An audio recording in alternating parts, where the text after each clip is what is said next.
പ്രവാചകൻ. മനുഷ്യരെ ചിട്ടയുടെ കൂട്ടക്കുരുതിയിലേക്ക് നയിക്കാൻ അവർക്ക് ചുറ്റും നുണകളുടെ കോട്ട കെട്ടിയയാൾ. ജർമ്മൻകാർക്കിടയിൽ നിന്ന് നാസികൾ എന്നൊരു വിഭാഗത്തെ അയാൾ വേർതിരിച്ചെടുത്തു. വെറുപ്പിന്റെ വിഷപാത്രത്തിൽ അവരെ ഊട്ടി. യഹൂദരെ വെറുക്കൂ, കമ്മ്യൂണിസ്റ്റുകളെ വെറുക്കൂ, സുവർഗരതിക്കാരെ വെറുക്കൂ, കറുത്തവരെ വെറുക്കൂ, കത്തോലിക്കരെ വെറുക്കൂ, അയാൾ പറഞ്ഞുകൊണ്ടിരുന്നു. വെറുപ്പിന്റെ, വിദ്വേഷത്തിന്റെ, ഭീകരതയുടെ പ്രത്യയശാസ്ത്രം കൊണ്ട് ലോകത്ത് വെറുക്കപ്പെട്ടവനായി തീർന്നയാൾ അഡോൾഫ് ഹിറ്റ്ലർ. ഇത് ഹിറ്റ്ലറുടെ ജീവിത കഥയാണ്. മാനവികത ശ്വാസം കിട്ടാതെ പിടഞ്ഞ നാളുകളുടെ കൂടി കഥ. മനുഷ്യരാശിയുടെ ചരിത്രം അതിന്റെ താളുകളിൽ ഹിറ്റ്ലറെ വലിയ പ്രാധാന്യത്തോടെയാണ് അടയാളപ്പെടുത്തിയിരിക്കുന്നത്. ഒരു നിഷേധാത്മകമായ അടയാളപ്പെടുത്തലാണ് അത്. ചെയ്തു കൂട്ടിയ അനേകം തെറ്റുകളുടെ പേരിലാണ് ഹിറ്റ്ലർ ചരിത്രത്തിൽ സ്ഥിരപ്രതിഷ്ഠ നേടിയത്. അയാൾ ചരിത്ര പുസ്തകങ്ങളിൽ ചോരമണക്കുന്ന ഒരു അധ്യായമായി മാറി. മനുഷ്യരാശിയുടെ അതുവരെയുള്ള ചരിത്രത്തിന്റെ ഗതി മാറ്റിമറിച്ച ഒരു അസാധാരണ കഥാപാത്രം.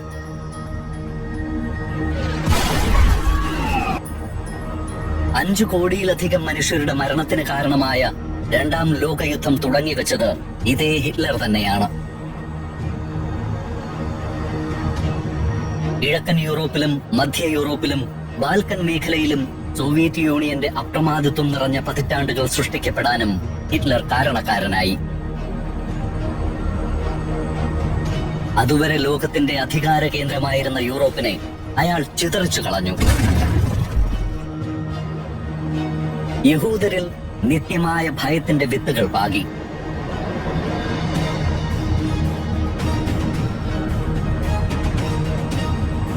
യഹൂദരായി ജനിച്ചു എന്ന ഒറ്റ കാരണത്താൽ അനേക ലക്ഷം മനുഷ്യർ ഇരുണ്ട മാളങ്ങളിൽ പോയി ഒളിക്കാൻ നിർബന്ധിതരായി. അവിടെയെല്ലാം ഹിറ്റ്ലറുടെ വേട്ടക്കാർ അവരെ പിന്തുടർന്നു. കോൺസെൻട്രേഷൻ ക്യാമ്പുകളിലേക്കും ഗ്യാസ് ചേംബറുകളിലേക്കും അവർ ആട്ടിത്തെളിക്കപ്പെട്ടു.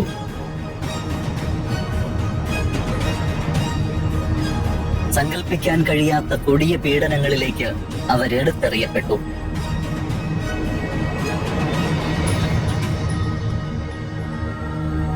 ജർമ്മൻകാരിൽ ശുദ്ധമായ ആര്യരക്തം കണ്ടെത്തി അവരെ ലോകത്തിന്റെ നെറുകയിൽ പ്രതിഷ്ഠിക്കാൻ കച്ചകെട്ടിയിറങ്ങിയ ഹിറ്റ്ലർ ജന്മം കൊണ്ട് ഒരു ജർമ്മൻകാരനായിരുന്നില്ല. ജർമ്മനിക്കടുത്തുള്ള ഓസ്ട്രിയയാണ് അദ്ദേഹത്തിന്റെ ജന്മദേശം. അവിടെയാണ് ഹിറ്റ്ലറുടെ കഥ ആരംഭിക്കുന്നത്. ഒട്ടും സുഖകരമായ ഒരു ബാല്യമായിരുന്നില്ല ഹിറ്റ്ലറുടേത്. പിതാവ് അലോയ്സ് ഹിറ്റ്ലറിന്റെ പെരുമാറ്റം പലപ്പോഴും ക്രൂരമായിരുന്നു. അതൊരു പക്ഷേ അയാളുടെ ബാല്യം സമ്മാനിച്ച ദുരനുഭവങ്ങളുടെ പ്രതിഫലനം കൂടിയാകാം. അലോയ്സ് ജനിക്കുമ്പോൾ അയാളുടെ അമ്മ വിവാഹിതയായിരുന്നില്ല. ശരിക്കും അച്ഛനാരെന്നറിയാത്ത ഒരു കുട്ടി. അലോയ്സിന്റെ അമ്മ മരിയ അന്ന ഷിക്കിൾ ഗ്രൂബർ മാമോദിസ രേഖകളിൽ കുട്ടിയുടെ അച്ഛന്റെ പേരോ കുടുംബ പേരോ കൂട്ടിച്ചേർത്തിരുന്നില്ല. പകരം അവന്റെ പേരിനൊപ്പം തന്റെ പേരിന്റെ ഭാഗമായ ഷിക്കിൾ ഗ്രൂബർ എന്ന് ചേർത്തു. അലോയ്സ് ജനിക്കുന്നതിന് കുറച്ചുകാലം മുൻപ് വരെ മരിയ ഓസ്ട്രിയയുടെ തലസ്ഥാനമായ ഗ്രാസിലെ ഒരു സമ്പന്ന യഹൂദ കുടുംബത്തിൽ സഹായിയായി ജോലി നോക്കിയിരുന്നു. ആ വീട്ടിലെ ഇളയ സന്തതിയായ 19കാരനാണ് അലോയ്സിന്റെ പിതാവ് എന്നാണ് ഒരു കഥ. പക്ഷേ ഇതൊരിക്കലും സ്ഥിരീകരിക്കപ്പെട്ടിട്ടില്ല. ബാല്യത്തിൽ അച്ഛനില്ലാത്ത കുട്ടിയായി തന്നെ അലോയ്സ് വളർന്നു. മരിയ പിന്നീട് വിവാഹിതയായി. അവരുടെ ഭർത്താവിന്റെ കുടുംബത്തിൽ നിന്നാണ് ഹിറ്റ്ലർ എന്ന സർനെയിം അലോയ്സ് ഹിറ്റ്ലർ സ്വീകരിച്ചത്. 1889 ഏപ്രിൽ മാസം 20 അഡോൾഫ് ഹിറ്റ്ലർ ജനിക്കുമ്പോൾ അദ്ദേഹത്തിന്റെ പിതാവിന് 52 വയസ്സാണ്. ഹിറ്റ്ലറിന്റെ അമ്മ ക്ലാര പോൾസിൽ അലോയ്സിന്റെ 3ാം ഭാര്യയാണ്. ക്ലാര അലോയ്സിന്റെ ഒരു ബന്ധു കൂടിയായിരുന്നു. അയാളുടെ 2ാം ഭാര്യയ്ക്ക് സുഖമില്ലാതായ സന്ദർഭത്തിൽ ഒരു സഹായത്തിനായി അവരെ ആ വീട്ടിലേക്ക് വരുത്തുകയായിരുന്നു. പിന്നീട് അവർക്കിടയിൽ ഒരു രഹസ്യ ബന്ധം വളർന്നു. അലോയ്സിന്റെ 2ാം ഭാര്യ മരിക്കുന്ന സമയത്ത് ക്ലാര ഗർഭിണിയായിരുന്നു. അതോടെ ആ ബന്ധം ഒരു തരത്തിൽ അംഗീകരിക്കപ്പെട്ടു. ക്ലാര അലോയ്സ് ദമ്പതിമാരുടെ 6 മക്കളിൽ 4ാമനായിരുന്നു ഹിറ്റ്ലർ. 6 പേരിൽ 3 പേർ ബാല്യത്തിൽ തന്നെ മരണത്തിന് കീഴടങ്ങി. അവശേഷിച്ച 3 പേർക്കൊപ്പം അലോയ്സിന്റെ 2ാം ഭാര്യയിൽ ജനിച്ച കുട്ടികളും ആ വീട്ടിൽ വളർന്നു. ഹിറ്റ്ലർ ജനിക്കുമ്പോൾ കുടുംബം താമസിച്ചിരുന്നത് ഓസ്ട്രിയ ഹംഗറിയിലെ ബ്രൗണോ ആമിൻ എന്ന സ്ഥലത്താണ്. ജർമ്മൻ അതിർത്തിയിലുള്ള ഒരു നഗരം. ഹിറ്റ്ലറിന് 3 വയസ്സുള്ളപ്പോൾ അവർ ജർമ്മനിയിലെ പാസൌവിലേക്ക് താമസം മാറി. സംസാരിക്കാൻ തുടങ്ങിയ ഈ കാലഘട്ടത്തിൽ പാസൌവിലുള്ള ആളുകൾ സംസാരിക്കുന്ന പ്രാക്തനമായ ജർമ്മൻ ഭാഷ ഹിറ്റ്ലർ പഠിച്ചെടുത്തു. ഓസ്ട്രിയക്കാർ സാധാരണഗതിയിൽ സംസാരിക്കാറുള്ള ജർമ്മൻ ഭാഷയിൽ നിന്ന് വ്യത്യസ്തമാണത്. 2 വർഷം അവരവിടെ കഴിഞ്ഞു. അതിനുശേഷം വീണ്ടും ഓസ്ട്രിയയിലേക്ക് മടങ്ങി. അലോയ്സ് ഒരു സർക്കാർ ജീവനക്കാരനാണ്. പിന്നീട് കസ്റ്റംസിലും ഉദ്യോഗസ്ഥനായി. അതിന്റെ ഭാഗമായി കുടുംബത്തോടൊപ്പം പല സ്ഥലങ്ങളിലും മാറി മാറി താമസിക്കേണ്ടി വന്നു. കൂടെയുള്ള ഈ സ്ഥലം മാറ്റം കുട്ടികൾക്കുണ്ടാക്കുന്ന ബുദ്ധിമുട്ടുകളെ കുറിച്ചൊന്നും അയാൾ ആലോചിച്ചില്ല.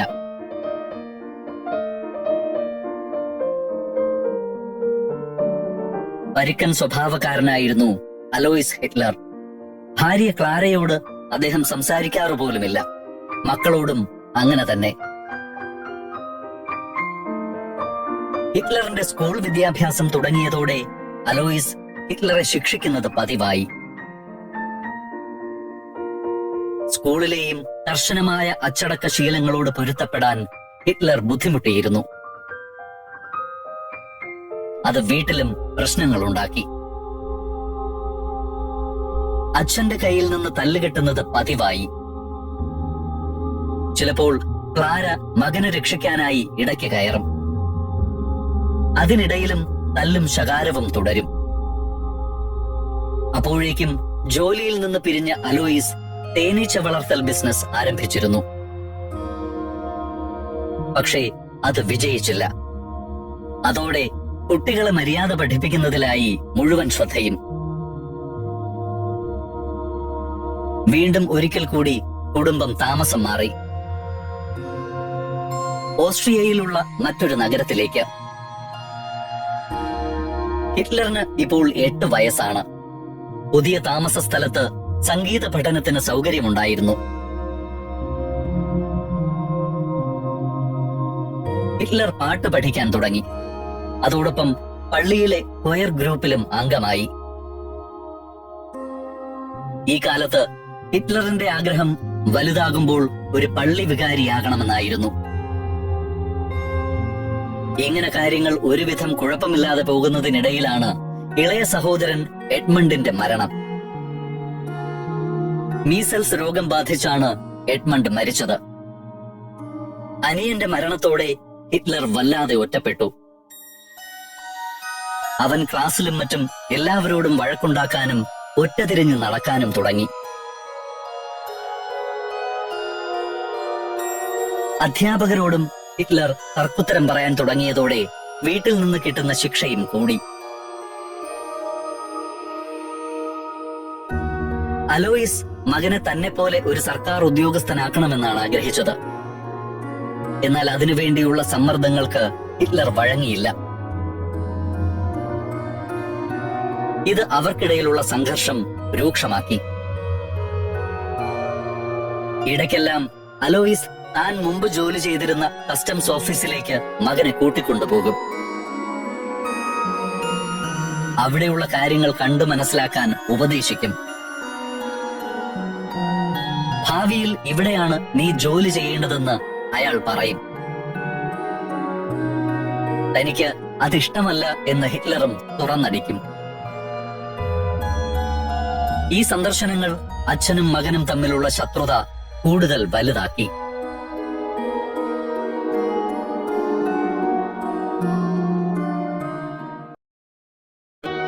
ഹിറ്റ്ലറിന് ഇളയ ഒരു അനിയത്തി കൂടി പിറന്നു. കുട്ടികളെ ശ്രദ്ധിക്കാൻ ക്ലാരയ്ക്ക് സമയം തികയാത്ത അവസ്ഥ.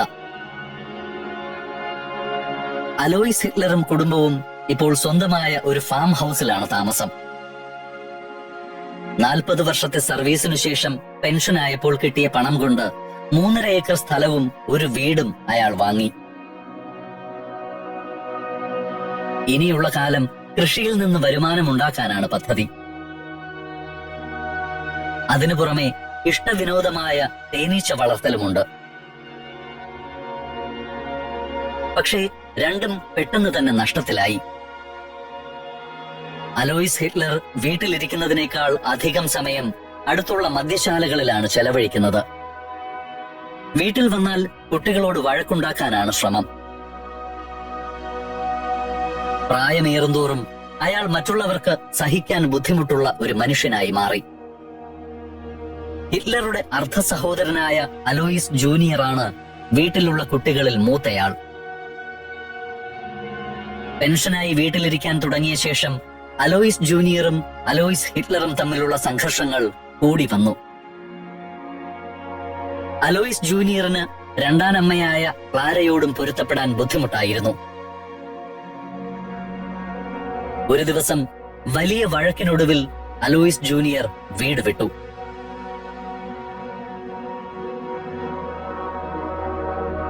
വീട് വിട്ടുപോയ മകന് ഇനി തന്റെ സ്വത്തിൽ അവകാശമില്ല എന്ന് അലോയിസ് പ്രഖ്യാപിച്ചു. ഇളയ മകൻ എഡ്മണ്ട് നേരത്തെ തന്നെ മീസൽസ് ബാധിച്ചു മരിച്ചിരുന്നു. ഇനി അഡോൾഫ് ഹിറ്റ്ലർ ഒഴികെ അവശേഷിക്കുന്നവരെല്ലാം പെൺകുട്ടികളാണ്. അതോടെ അലോയിസ് ഹിറ്റ്ലർ തന്റെ പിൻഗാമി അഡോൾഫ് ഹിറ്റ്ലർ തന്നെയെന്ന് തീരുമാനിച്ചു. അഡോൾഫ് ഹിറ്റ്ലറെ തന്റെ വരുതിയിൽ കൊണ്ടുവരാനുള്ള കൂടുതൽ പരിശ്രമങ്ങൾ അയാൾ ആരംഭിച്ചു. താൻ വിജയകരമായി പൂർത്തിയാക്കിയ കസ്റ്റംസ് ഉദ്യോഗസ്ഥന്റെ പണി മകന് കിട്ടണം.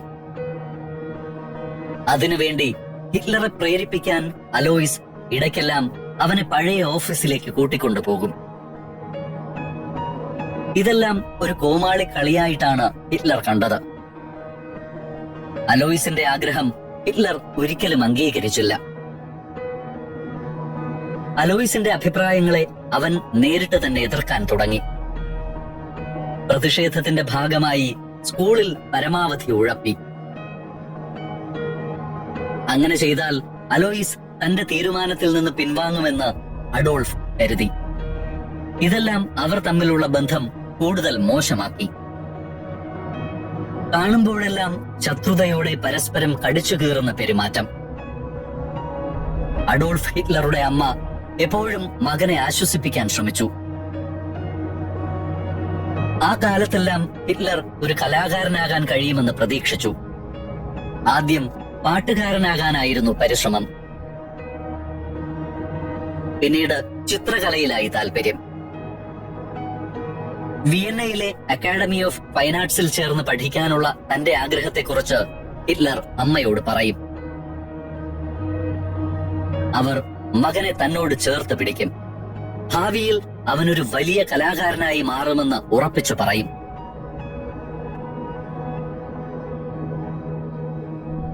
ക്ലാര മകനു വേണ്ടി അലോയിസിനോട് വാദിക്കും. പക്ഷെ ആ വൃദ്ധൻ അതൊരിക്കലും അംഗീകരിക്കില്ല. ചിത്രം വരെ പഠിക്കാൻ എന്റെ കയ്യിൽ നിന്ന് ഒരു ചില്ലിക്കാശ് കിട്ടുമെന്ന് പ്രതീക്ഷിക്കണ്ട, അയാൾ അലറും. എത്രയധികം ശിക്ഷ ലഭിച്ചാലും ഹിറ്റ്ലർ അച്ഛന്റെ വാക്കുകൾ കാര്യമാക്കാറില്ല. ധിക്കാരത്തോടെ മറുപടി പറയും. കൂസലില്ലായ്മയോടെ പെരുമാറും. ചിത്രകല പഠിക്കണമെന്ന ഹിറ്റ്ലറുടെ ആഗ്രഹത്തെ അവഗണിച്ചുകൊണ്ട് അലോയിസ് അവനെ സെക്കൻഡറി സ്കൂളിൽ തുടർ പഠനത്തിനായി ചേർത്തു. അവിടെ അധ്യാപകരോട് മോശമായി പെരുമാറിയും പാഠഭാഗങ്ങൾ പഠിക്കാതെയും ഹിറ്റ്ലർ അച്ഛനോടുള്ള പക വീട്ടി. ഒരു കാര്യം മാത്രമാണ് സ്കൂളിൽ നിന്ന് അവൻ സ്വായത്തമാക്കിയത്: ജർമ്മൻ ദേശീയതയോടുള്ള ആരാധന. അക്കാലത്ത് ഓസ്ട്രിയയിലെ ജർമ്മൻ വംശജർക്കിടയിൽ അത് പതിവായിരുന്നു. ഓസ്ട്രിയയിലെയും ഔപചാരിക ഭാഷ ജർമ്മനാണ്. സ്കൂൾ വിദ്യാഭ്യാസത്തിൽ നിന്നും ഹിറ്റ്ലർ കാര്യമായി ആർജിച്ചെടുത്തത് അമിതമായ ജർമ്മൻ ദേശീയ ബോധത്തെക്കുറിച്ചുള്ള പാഠങ്ങളാണ്. പ്രാചീന ജർമ്മൻ ഇതിഹാസ കൃതികളിലെ കരുത്തന്മാരായ കഥാപാത്രങ്ങളെക്കുറിച്ചും അവരുടെ വംശശുദ്ധിയെക്കുറിച്ചുമുള്ള വിവരണങ്ങളും മറ്റും അവൻ ശ്രദ്ധയോടെ കേട്ടിരിക്കും. അടുത്തിരിക്കുന്ന കുട്ടികളോടോ അധ്യാപകരോടോ അടുപ്പമില്ല. ഉള്ളിലെ വിചാരങ്ങൾ എന്തെന്ന് ആരോടും പറയാറുമില്ല. എങ്കിലും സ്കൂളിൽ ജർമ്മനിയോടുള്ള തന്റെ പക്ഷപാതിത്വം വെളിപ്പെടുത്താൻ ഹിറ്റ്ലർ മടിച്ചില്ല. ജർമ്മൻ പക്ഷപാതികളായ വേറെയും വിദ്യാർത്ഥികൾ അവിടെയുണ്ട്. അവർ ഓസ്ട്രിയയുടെ ദേശീയ ഗാനം ആലപിക്കാൻ കൂടാറില്ല. പകരം ജർമ്മനിയുടെ ദേശീയ ഗാനം പാടും. പരസ്പരം അഭിവാദ്യം ചെയ്യുമ്പോൾ ജർമ്മൻ മാതൃകയിൽ ഹെയിൽ എന്നാണ് അവർ പറയാറുള്ളത്. ഓസ്ട്രിയയിലെ രാജഭരണത്തോട് ആ സ്കൂൾ വിദ്യാർത്ഥികൾക്ക് മതിപ്പുണ്ടായിരുന്നില്ല. ഹിറ്റ്ലർക്ക് വീട്ടിൽ അമ്മയോട് മാത്രമാണ് അടുപ്പമുള്ളത്. അവരോട് മാത്രമാണ് എന്തെങ്കിലും ആവശ്യപ്പെടാറുള്ളതും. മറ്റാരുമായും ഒരടുപ്പവുമില്ല. ഇതിനിടയിലാണ് അപ്രതീക്ഷിതമായ സന്ദർഭത്തിൽ അലോയ്സ് ഹിറ്റ്ലറിന്റെ മരണം സംഭവിച്ചത്. അഡോൾഫ് ഹിറ്റ്ലറിന് 14 വയസ്സുള്ളപ്പോഴായിരുന്നു ആ സംഭവം. പിതാവിന്റെ മരണം ഹിറ്റ്ലറെ ഒട്ടും ദുഃഖിപ്പിച്ചില്ല. മരണാനന്തര ചടങ്ങുകളിൽ പങ്കെടുക്കാൻ പോലും തയ്യാറാകാതെ അവൻ മാറി നിന്നു. പിന്നീട് അമ്മയുടെയും പുരോഹിതന്മാരുടെയും നിർബന്ധത്തിന് വഴങ്ങി പള്ളിയിലെത്തി. അലോയ്സ് ഹിറ്റ്ലറിന്റെ മരണത്തോടെ പെട്ടെന്ന് താൻ സ്വതന്ത്രനായതായി ഹിറ്റ്ലർ മനസ്സിലാക്കി. ഇനിയും പഴയ സ്കൂളിൽ പോകാൻ വയ്യ എന്ന് പറഞ്ഞുകൊണ്ട് അവൻ അമ്മയെ നിരന്തരം ശല്യപ്പെടുത്തി. വൈകാതെ അമ്മ ഹിറ്റ്ലറെ ആ സ്കൂളിൽ നിന്ന് മാറാൻ അനുവദിച്ചു. അവൻ സ്റ്റെയറിലെ മറ്റൊരു സ്കൂളിൽ ചേർന്ന് പഠനം തുടർന്നു. അവിടെ വെച്ച് അധ്യാപകരോടും മറ്റുമുള്ള ഹിറ്റ്ലറിന്റെ പെരുമാറ്റം അല്പം മെച്ചപ്പെട്ടു. പക്ഷെ പഠനത്തിൽ കാര്യമായ പുരോഗതി ഒന്നും ഉണ്ടായില്ല. ഒരു വർഷത്തിനുള്ളിൽ സ്കൂൾ പരീക്ഷ കഷ്ടിച്ച് പാസ്സായി ഹിറ്റ്ലർ അവിടെ നിന്ന് പുറത്തു കടന്നു. ആ സമയത്ത് ചിത്രകല പഠിക്കാൻ പോകണം എന്നല്ലാതെ ഹിറ്റ്ലറുടെ മുന്നിൽ പ്രത്യേകിച്ച് ലക്ഷ്യങ്ങളൊന്നും ഉണ്ടായിരുന്നില്ല. എല്ലാ കാര്യങ്ങൾക്കും അച്ഛനെ ആശ്രയിക്കേണ്ടിയിരുന്ന അവസ്ഥ ഒഴിവായതോടെ വലിയ സാമ്പത്തിക ബുദ്ധിമുട്ടുകൾ ഒന്നുമില്ല. വലിയ അല്ലലോ ലക്ഷ്യങ്ങളോ ഇല്ലാതെ ജീവിതം മുന്നോട്ടു പോകുന്നു. ഇനി തന്റെ ആഗ്രഹത്തിനൊത്ത് പഠനം തുടരാമെന്ന പ്രതീക്ഷയിലായി അഡോൾഫ് ഹിറ്റ്ലർ.